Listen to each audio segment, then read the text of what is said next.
हा पार्ट 3 आणि शेवटचा कोकोनट एक्सपोर्टचा व्हिडिओ आहे.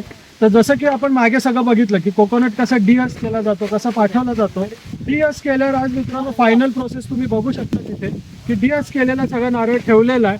हा परत डबल सॉर्टिंग मित्रांनो होणार आहे. त्याच्यात जे काही छोट्या साईजेस आहे तर इथे काढलं गेलेलं इथे इराणसाठी आपण 550 ते 600 प्लस ग्रामच नारळ भरतो. 15 किलो पॅकिंग येते प्लस 25 ते 26 नारळ त्याच्यात बसतात. अशा प्रकारे हे डबल सॉर्टिंग करून इथे तुम्ही बघू शकता बॅग भरल्या जात आहेत.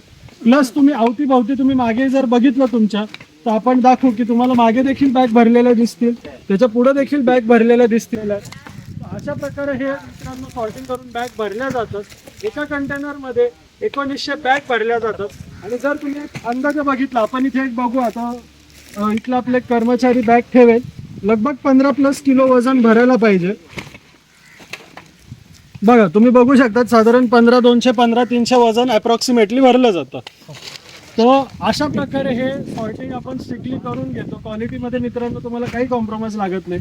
वरचा सोललेला जो चिंदा पण असतो हा सगळा तुम्ही बघितलं तर हा कॉइल मेकिंग कंपनीला जातो किंवा हे परत ब्रिकेट्स बनवण्यासाठी म्हणा किंवा ह्याच्यापासून बेसिकली कोकोनट पीठ म्हणजेच फर्टिलायझर सारखा एक प्रकार असतो औषधी ऑर्गॅनिक झाडांसाठी ह्याच्यापासूनच सगळं बनवलं जातं. तर अशा प्रकारे एंड टू एंड सगळं काम करून घेतलं जातं.